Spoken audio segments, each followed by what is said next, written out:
From zero to zenith में ये आपका सेकंड डे स्टूडेंट, जिसमें आज टोटल बात करूंगा मैं वर्ब्स की। जी हां स्टूडेंट, टोटल वर्ब्स की बात करूंगा। वर्ब्स के कितने टाइप होते हैं मैं आपको एक्सिलरी वर्ब्स के बारे में बताऊंगा, जिसमें to be verb, to have verb, इसके बाद टू डू वर्ब और आपकी एक्सिलरी वर्ब, जितने भी आपकी हेल्पिंग वर्ब्स होती हैं इनके कितने टाइप्स होते हैं सारे सब कुछ बताने वाला हूं। साथ ही मेन वर्ब को कैसे याद करना, अक्सर स्टूडेंट्स बड़े कंफ्यूज होते हैं कि सर ये वर्ब्स की फॉर्म्स को कैसे लर्न करें, तो वो ट्रिक भी आज मैं बताने वाला हूं। बहुत ही इंटरेस्टिंग सेशन है स्टूडेंट्स, पूरे सेशन को एंड तक देखना। राइट, मैंने देखा है अक्सर कि जब भी जो भी स्टूडेंट्स पूरे सेशन को एंड तक देखते हैं उनको रिजल्ट अच्छा मिलता है भाई, तो पूरे सेशन को एंड तक देखना। चलिए सेशन को शुरू करते हैं students, let's start the video.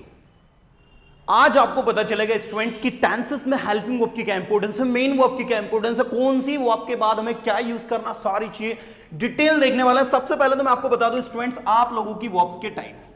Right, verbs को हम लोग कुछ इस तरीके से लर्न कर सकते हैं। एक कर सकते हैं हम लोग हेल्पिंग वर्ब, राइट, और दूसरी कर सकते हैं हम लोग मेन वर्ब। बहुत ही अच्छे से ध्यान देकर समझिएगा, सारी चीजें डिटेल बताऊंगा।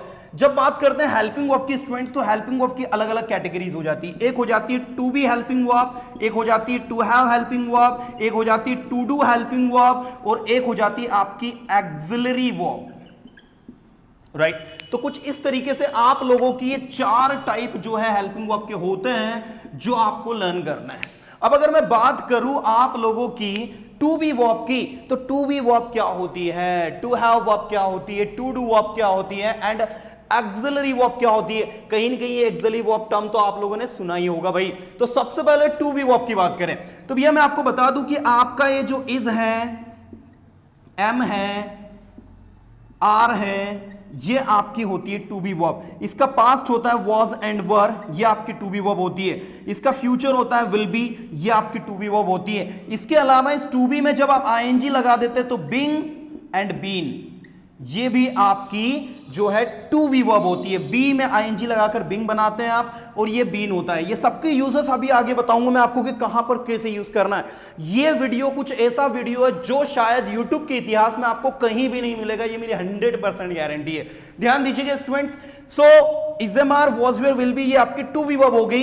इसमें आपका is am are, was were, will be, being और बीन, ये टोटल आपकी टू बी वर्ब हो गई हेल्पिंग वर्ब की कैटेगरी में। अब बात करते हैं टू हैव वर्ब की। तो टू हैव वर्ब में आप लोगों को जो चीज देखने को मिलेगी वो मिलेगा हैज और हैव। बाकायदा नोट्स बनाना भाई, मेरे हर वीडियो को मैं बोलता हूं कि नोट्स कॉपी पेन लेकर जब भी मेरे वीडियोस देख रहे हो बैठा करो भाई। हैज और हैव, पास्ट में हैड होता है, फ्यूचर में विल हैव होता है। Let me tell you again, will have होता है। जब इसमें आईएनजी लग जाता है स्टूडेंट्स तो ये हो जाता है हैविंग। तो has, had, will have and having, ये आप लोगों का होता है टू हैव वर्ब। तो ये बिल्कुल आपको अच्छे से लर्न करना है। ये जो वर्ब्स मैंने यहां पर लिखी है, हैज़ो, हैड, विल हैव और हैविंग, ये आपकी टू हैव वर्ब है। इसको बिल्कुल आपको अच्छे से लर्न करना है। राइट, इसको परफेक्ट टेंस में यूज करते हैं, अगर आपने देखा हो तो। इनको कॉन्टिन्यूअस टेंस में यूज करते हैं हम। ये भी perfect tense, present, future perfect continuous tense जो लास्ट के टेंस है उसमें यूज होता है। इसको पेसिव में यूज करते हैं, सबके यूजेस अलग अलग है। चलिए अगला मैं बताता हूं आपको टू डू वर्ब। अब ये टू डू वर्ब क्या होती है भाई? टू डू वर्ब के लिए जो फॉर्म्स होती है, वैसे डू का मतलब होता है करना, लेकिन जब आप बोलते हो आई डोंट नो यू, इस सेंटेंस में देखो आई डोंट नो यू, इस सेंटेंस के अंदर ये जो डू आ रहा है आपको क्या लग रहा है? इसका मतलब कोई काम करने के सेंस में आ रहा है? जी नहीं, ये जो डू यहां पर आ रहा है आई डोंट नो यू में, ये जो डू आ रहा है, ये डू आपका टू डू हेल्पिंग वर्ब की कैटेगरी में आ रहा है। अब इसकी कौन कौन सी फॉर्म्स होती है वो देख ले। इसकी फॉर्म्स होती है डू डज, एक होती है आपकी डिड, और एक होता है आपका विल। तो इस तरीके से ये जो है फ्यूचर में विल हो जाता है, याद रखना। पास्ट में डिड होता है, और डू और डज का उपयोग जो है कुछ इस तरीके से आप लोग इसमें करते हैं। तो बिल्कुल आप लोगों को इसको याद रखना है स्टूडेंट्स, बहुत इंपॉर्टेंट है आपकी टू डू वर्ब। इसके बाद बात करते हैं ऑक्सिलरी वर्ब की। ऑक्सिलरी भी इसको कुछ लोग प्रोनाउंस करते हैं, तो auxiliary, axillary, you can just say it. अब ये क्या होती है भाई?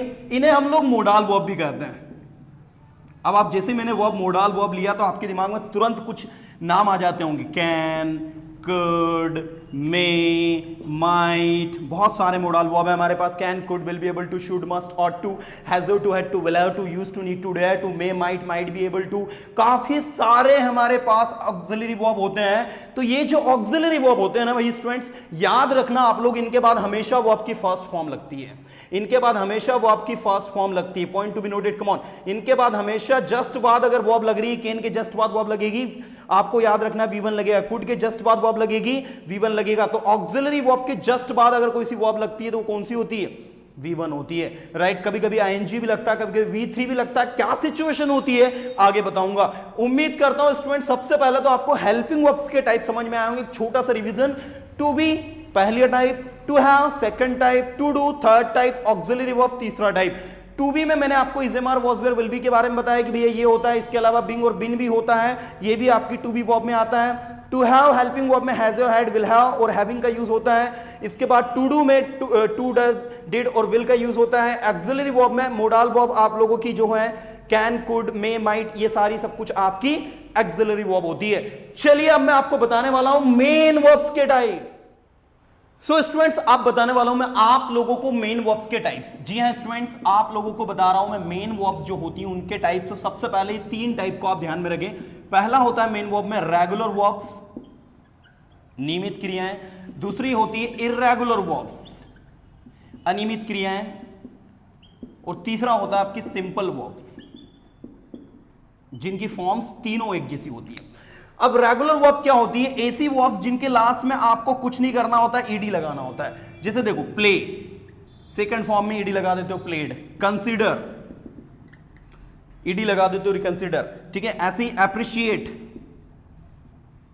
तो ये हो गया एप्रिशिएटेड। सो ओवरऑल आप देखो ये तीनों वर्ब्स में प्ले, कंसीडर, एप्रिशिएट में आपने ईडी लगाया लास्ट में और आपकी ये वर्ब में इसकी फॉर्म्स चेंज हो गई। आप सबको अच्छे से पता है कि जो रेगुलर वर्ब्स होती है, जो आपकी मेन वर्ब्स होती हैं, मेन वर्ब्स की आपकी अलग अलग फॉर्म्स होती हैं जिन्हें हम 5 फॉर्म्स के नाम देते हैं। जैसे आपने एक वर्ब कहा प्ले, सेकंड फॉर्म हम लोग जो इसकी यूज करते हैं प्लेइंग, थर्ड फॉर्म जो हम लोग इसकी यूज करते हैं, सॉरी माय मिस्टेक, प्लेड। एक जिसमें ING यूज करते हैं प्लेइंग, और एक जिसमें S और ES यूज करते हैं प्लेस। तो कुछ इस तरीके से वर्ब्स की अलग अलग फॉर्म्स होती हैं, हम लोग सब ये चीज अच्छे से जानते हैं। तो रेगुलर वर्ब की स्पेशलिटी क्या है भाई कि रेगुलर वर्ब में आप लोग सिंपल ईडी लगा दो और कुछ भी नहीं। तो इनको याद करना, इनकी फॉर्म्स को याद करना काफी ज्यादा इजी हो जाता है। लेकिन on the other hand when we talk about irregular verbs, so we find them quite tough to learn, because इनमें क्या होता है, इनकी फॉर्म्स चेंज होती है। तो आज बताऊंगा एक ट्रिक जिसकी मदद से आप लोग इसको लर्न कर सके। जैसे एग्जांपल के तौर पर आगे वर्ब लीजिए ड्रिंक, इसके सेकंड फॉर्म में पता है क्या करते हो आप, ड्रिंक। इसकी थर्ड फॉर्म में आप क्या करते हो, ड्रंक। मतलब यहां पर आई था तो उसका ए कर दिया, यहां पर यू कर दिया। ड्रिंकिंग और ड्रिंक्स तो आपको पता ही है। इसी बेसिस पर आप एक वर्ब ले लीजिए रिंग, ऐसी एक वर्ब ले लीजिए सिंग, ऐसी एक वर्ब ले लीजिए सिंक, राइट। ये सारी की सारी जो वर्ब है, ऐसी एक वर्ब आप ले लीजिए श्रिंक। अगर देखें आप तो ड्रिंक, सिंग, सिंग, सिंक, श्रिंक, ये सारी की सारी वर्ब में सेकंड फॉर्म में आपको ए करना है और थर्ड फॉर्म में आपको यू करना है। रिंग, रैंग, रिंग, सिंग, सैंग, सिंग, सिंग, सैंग, संग, सिंक, सैंग, संग, shrink, shrank, shrunk. In short आपको ये ट्रिक को इसको लर्न करना है। ऐसे ही आपको एक ट्रिक बताता हूं मैं एक वर्ब की। जैसे आपने यहां पर एक वर्ब लिखी सैंड, आपने एक वर्ब लिखी बैंड, आपने एक वर्ब लिखी स्पैंड, आपने एक वर्ब लिखी बिल्ड। इन सारी वर्ब्स के लास्ट में आप देखो डी लिखा हुआ है। जब आप इसकी सेकंड फॉर्म बनाएंगे ना स्टूडेंट्स, तो बिल्ड की सेकंड फॉर्म हो जाएगी बिल्ड, सैंड की सेकंड फॉर्म हो जाएगी सैंड, बैंड की सेकंड फॉर्म हो जाएगी बैंड, स्पैंड की सेकंड फॉर्म हो जाएगी spend. In short irregular verbs को याद करने की इसके अलावा दुनिया में कोई ट्रिक ही नहीं है भाई। आपको सिर्फ ज्यादा से ज्यादा रीड करना और लर्न करना है कि सर स्पैंड जो होता है बैंड कैटेगरी में होता है या सैंड कैटेगरी में होता है, बिल्ड कैटेगरी में होता है। इसके साथ हम लोगों को कुछ नहीं करना होता है, इसके साथ जो डी है उसको टी कर देना है। Spend, spent, spent, band, band, band, sand, sand, sand और बिल्ड, बिल्ट, बिल्ट। इस तरीके से आप लोगों को ये टेक्निक के थ्रू इनको लर्न करना है। आई डोंट थिंक ये टफ टेक्निक है, आप इजीली इसको लर्न कर सकते हो। ऐसे ही देखो मैं कुछ वर्ब्स जो है आप लोगों को यहां पर बताना चाहूंगा। जैसे आपने एक वर्ब ली थिंक, ठीक है, आपको बता दूं ये जो वर्ब है थिंक, इसके बाद आपने एक वर्ब ली बाय। इनमें सब में आप क्या करते हो, थिंक की सेकंड फॉर्म हो जाती है थॉट, बाय की सेकंड फॉर्म बॉट, ब्रिंग की सेकंड फॉर्म ब्रॉट। तो ये जो वर्ब्स है आपकी think, thought, thought, buy, bought, bought, write, bring, brought, brought, fight, fought, fought, seek, sought, sought. Seek जो होता है खोजना, ढूंढना, इसकी भी second form seek, sought, sought, write, bring, brought, brought, buy, bought, bought, think, thought, thought. तो ये एक कैटेगरी हो जाती है इनको लर्न करने की। इसी तरीके से आप एक और कैटेगरी यहां पर बता देता हूं मैं आपको, फ्लाई, ग्रो, इसके बाद एक ले लीजिए अब इसमें नो, है ना। तो ये तीनों एक ही कैटेगरी में चलती है, जैसे fly, flew, flown. Come on, fly, flew, flown, इस तरीके से चलता है। Fly, flew, flown, grow, grew, grown, know, knew, known. ये एक नई कैटेगरी आप लोगों ने देख ली।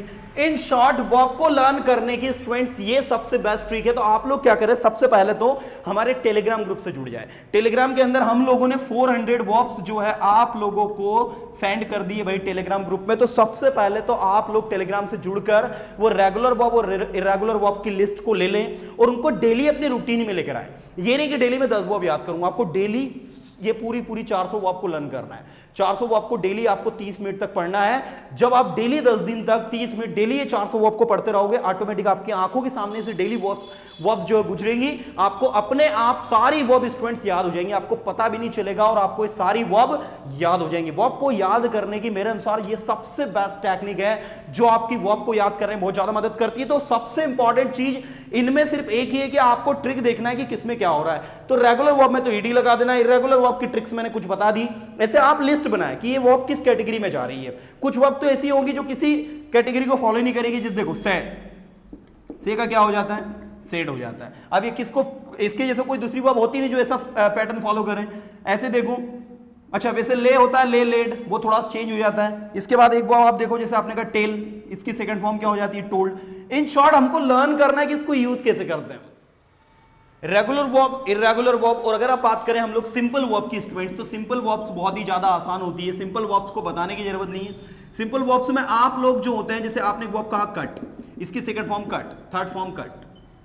अब देखो यहां पर कट कट कट, तीनों फॉर्म आप लोगों की जो है एक ही जैसी है। ऐसे आपने कहा shut, SHUT, shut, shut, shut, right. तीनों फॉर्म जो है वो आपकी एक जैसी, इनमें कोई बदलाव नहीं है। तो सिंपल वर्ब्स ऐसी वर्ब होती है जिनकी तीनों फॉर्म्स जो होती है स्टूडेंट्स एक जैसी होती हैं। आपका पास्ट फॉर्म भी और पास्ट पार्टिसिपल फॉर्म, तीनों जो है फॉर्म्स होती है वो एक जैसी होती है। उनको याद करना बहुत ज्यादा इजी होता है। हमने इसकी लिस्ट भी आपको टेलीग्राम ग्रुप में सेंड कर दी है, बिल्कुल वहां से इसको लर्न कर लेना। स्टूडेंट्स आपको पता होना चाहिए कि स्पोकन इंग्लिश के लिए, कॉन्फिडेंट इंग्लिश बोलने के लिए हमें ज्यादा से ज्यादा 1000 वर्ब्स की जरूरत होती है। अभी हम लोगों ने आप लोगों को 400 to 500 वर्ब टेलीग्राम ग्रुप में सेंड कर दिए हैं। इसके अलावा आपको न्यूज़पेपर रीडिंग से, बुक्स रीडिंग से अपनी और वर्ब पावर को बढ़ाना है, अपनी वर्ब्स को ज्यादा से ज्यादा इंक्रीज करना है। 1000 वर्ब्स अगर आप लोगों को प्रिपेयर्ड है तो आप किसी से भी इंग्लिश में कॉन्फिडेंटली बात कर सकते हो, कोई इंग्लिश न्यूज़पेपर पढ़ सकते हो।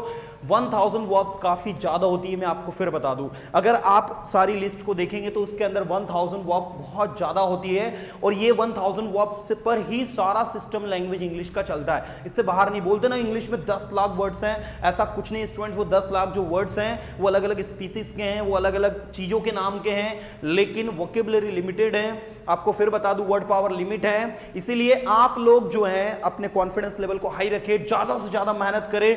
सबसे पहले तो सारी जितनी भी बेसिक वर्ब्स है उनको अच्छे से प्रिपेयर करें, लर्निंग में अपना बेस्ट दे और एक पॉजिटिव माइंडसेट के साथ में मेहनत करें। मेरी 100% गारंटी, ये जो सीरीज है जीरो टू जेनिथ की, जिसमें 25 वीडियोस आप लोगों को मिलने वाले हैं, ये 25 वीडियोस आपके लाइफ चेंजिंग रहेंगे। अगर आपने फर्स्ट वाला वीडियो नहीं देखा है भाई, तो डिस्क्रिप्शन में उसका लिंक दिया, उस वीडियो को आप जरूर देखना।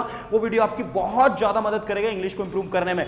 फिर मिलूंगा स्टूडेंट्स एक नए ऑथेंटिक कंटेंट के साथ में। और रिमेंबर वन थिंग, अगला जो सेशन है वो इससे ज्यादा इंटरेस्टिंग है, क्योंकि इसमें बताने वाला हूं मैं कि हेल्पिंग वर्ब को सही जगह पर कैसे यूज करना है। अक्सर स्टूडेंट जो हेल्पिंग वर्ब को सही जगह पर यूज करने की जो मिस्टेक करते हैं ना, वो मिस्टेक उस वीडियो को देखने के बाद में नहीं होगी।